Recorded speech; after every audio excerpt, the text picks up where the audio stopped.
white and Native American. My daughter's dad is Puerto Rican and Native American. My hair is straight and blonde and my ex's is black, coarse and frizzy puffy. My daughter has a mixture of both our hair. When it's longer it becomes straighter and easier to style. When it's short it's nearly impossible to even brush through, let alone style. I've always had long hair, but her dad and her grandmother think long hair is ugly. I mean, there was even a time back years ago when my ex's mom insisted on cutting off my dead ends and told me she wouldn't cut it short, it was down to my butt, and she literally chopped it right below my shoulders and said, "Oh, that's much better," and got angry at me for saying I hated it and would never let her touch my hair again. Needless to say, my ex and I broke up shortly after. For years, my daughter would go to visits and come home with her hair chopped off. If I made any comments about it, I was met with a, "She's my damn kid too, you aren't the boss. What happens at my house is none of your business. You don't make the damn rules." But 2 years ago, my daughter started telling them she wanted to grow her hair out because she couldn't style her short hair without my help, and we were both getting angry and short-fused over having to wake up 1 or 2 hours earlier every morning just to brush through her hair and style it to a point where she didn't feel insecure at school. During that time, they respected her wishes and didn't touch her hair.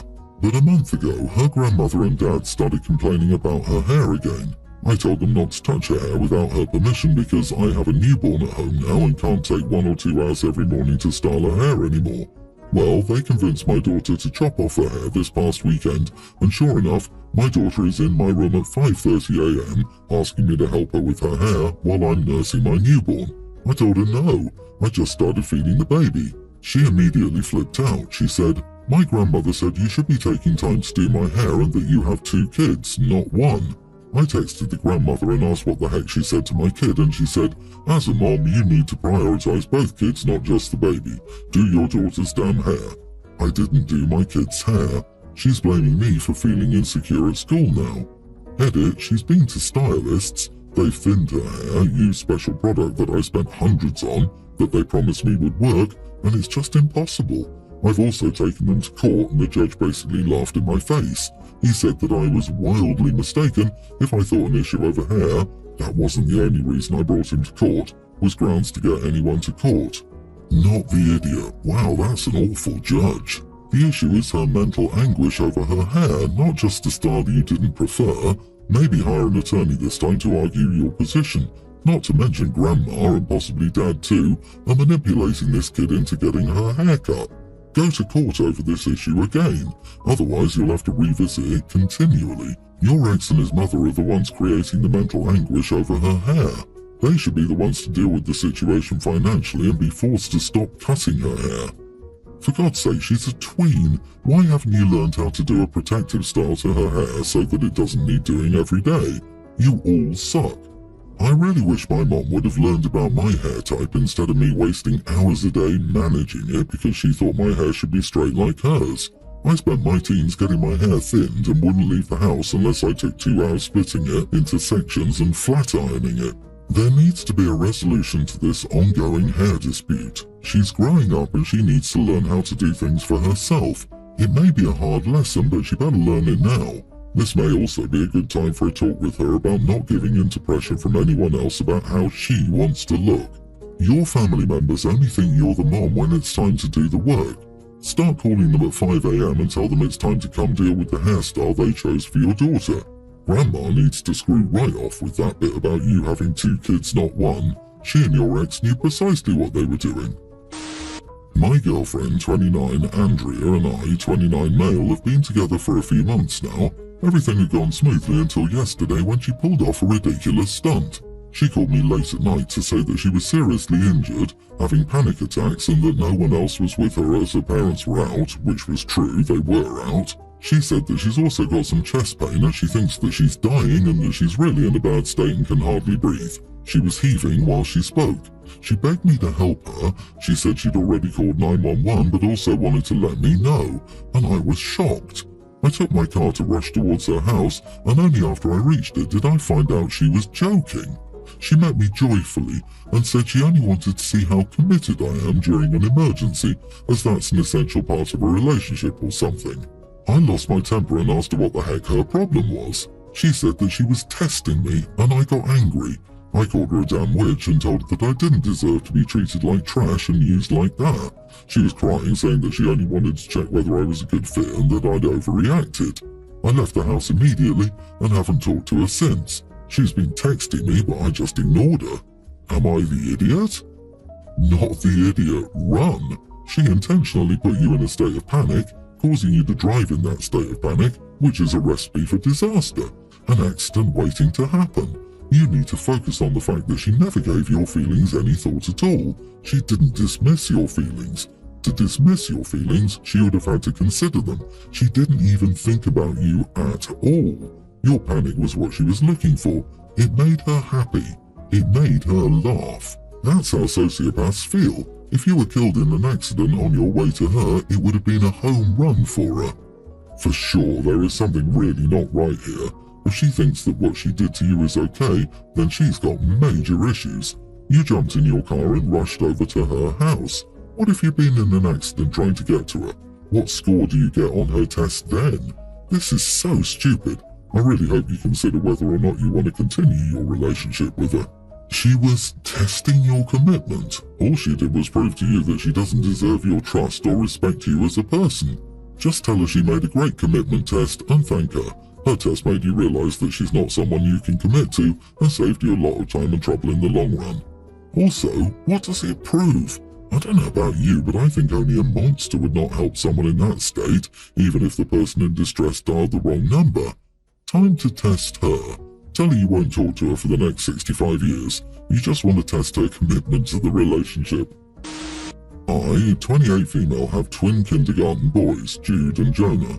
They go to a private Jewish kindergarten where it's customary to invite the whole class to birthday parties. It might even be a school rule, but I don't think I'll take this to the school. Jude and Jonah are very well-mannered and reserved. Obviously, I'm biased, but they've always gotten along with all of their peers and have never gotten into any drama. Jude is definitely a slow reader, and we've gotten him a tutor, but it's still been tough for him. At our synagogue, the bathroom signs just say men and women with no little picture. They're single bathrooms. 2 weekends ago, Jude walked into the women's by accident, and I guess the door wasn't locked correctly because he walked in on this woman named Jess, who's the mother of a little girl in his class. He says he just saw her on the toilet, ran out, closed the door and said he was sorry.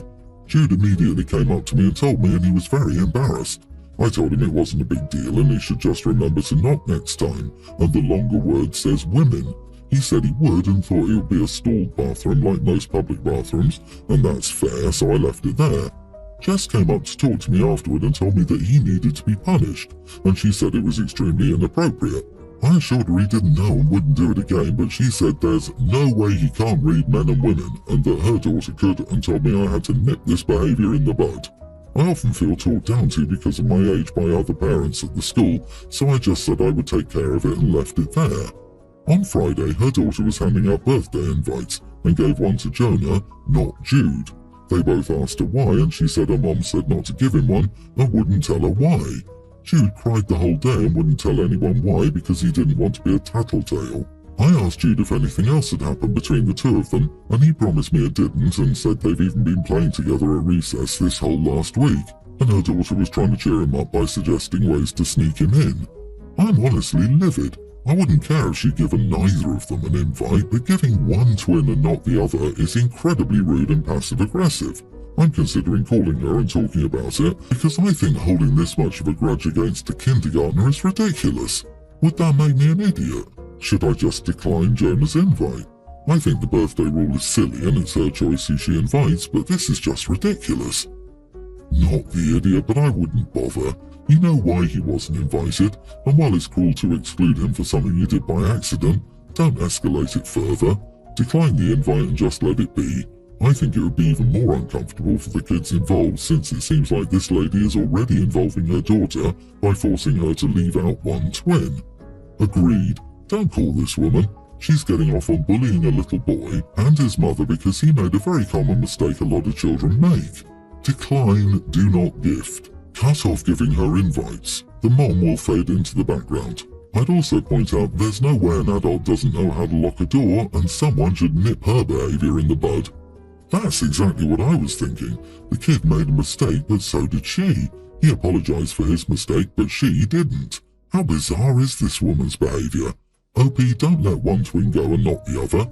Tell them that the girl's mom is being mean to them both because she only wants one to go. Instead, take them out on the day of the party. Go to a fun place they enjoy or take them to the park or to get pizza. The only thing talking to that woman will do is take years off your life and put you in the same bracket as her.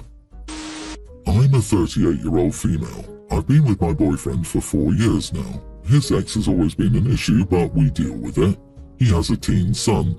I don't have much of a relationship with him because his mom doesn't like the fact that his dad moved on after the divorce and she hasn't. She was caught cheating, by the way, and the man she cheated with went back to his wife, so she's bitter towards us. Now, my boyfriend and I have been making plans for my birthday. We planned a day together, going on a short road trip and then dinner. My boyfriend had already told his ex that he would be out of town that day if their son needed anything. Everything was fine up until that morning. He gets a call that his son's mother has decided to go out of town and she's dropping their son off. I asked him to inform her that we had plans, as discussed previously, and she needed to adhere to the plans. It was her weekend to have him anyway. My boyfriend refused. Any other time I tell him his kids come first, but this was my day. This is one day out of the year that I asked to be accommodated. I never asked for anything during the holidays. This is just my day. His son gets bored quickly and constantly complains, so the entire day will be miserable with him constantly wanting to go home. My boyfriend asked if we could reschedule. I told him no. This is the one time I asked him to do it for me and he can't. I told him to have a great day with his son. I was going to celebrate by myself. He got mad and said I wasn't being fair.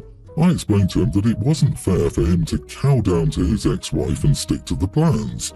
She knew we were going out of town, so I left and did my own thing by myself.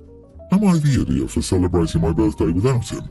Not the idiot. Since it was her weekend to have the kid, she did it on purpose. The only reason she did this is because your boyfriend allowed her to. He should have stood firm. It was her weekend, she knew you guys had plans, and she was manipulative. You don't have an ex-wife problem, you have a boyfriend problem. Why did he tell her anything at all? If there was an emergency, he could have been reached.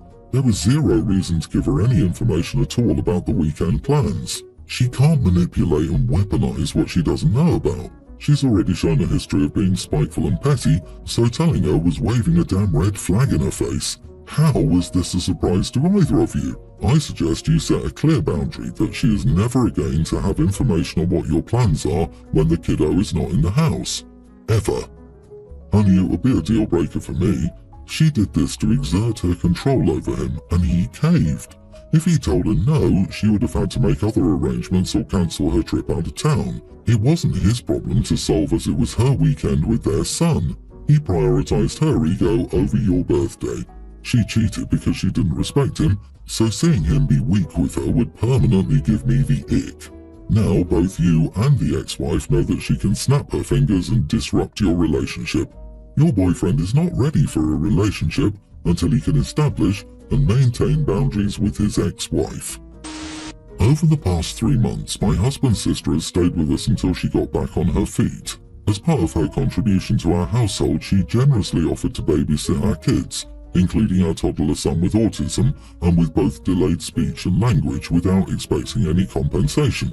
However, about 3 weeks ago, while she was babysitting, our son slipped out the front door without her awareness, wandering around for approximately half an hour before a concerned individual alerted the police. Rather than immediately notifying my husband and me about the situation, she spent an hour searching the neighborhood before involving law enforcement. We only became aware of our son's disappearance after she'd already found out that the police had picked him up and safely returned him home. There's uncertainty regarding whether she would have informed us if the police had not explicitly instructed her to do so. In the aftermath, I asked her to leave our home. My husband believes my decision to kick her out was overly severe, labeling it as an honest mistake that could happen to anyone. He also emphasizes her lack of alternative living arrangements, arguing that it was unjust to leave her with nowhere else to go. She put my son's safety at risk and broke my trust, and I can't get over that. But I can't shake what my husband said. Now I feel terrible about putting her on the street. Am I the idiot? Not the idiot. An honest mistake initially, yes. Kids can be slippery little devils. The big mistake was not calling you.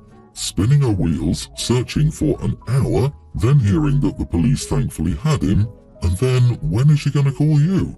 Has she even apologized? Doesn't sound like it. She's staying with you to get back on her feet. So she's an adult. This isn't some 19-year-old being an idiot. She should have known better, and since she doesn't, no, she cannot be relied upon and deserves banishment. Right, after 10 minutes of not being able to find him, I know kids, they are definitely slippery. She should have called the parents. I taught children with special needs and specialized in autism. If I would have lost a student and not noticed for half an hour, I would have been fired. Yes, children can be escape artists, but if your job is to watch them, then that's what you do. I would 1000% kick her out, hard times or not. Your son could have been seriously injured or worse.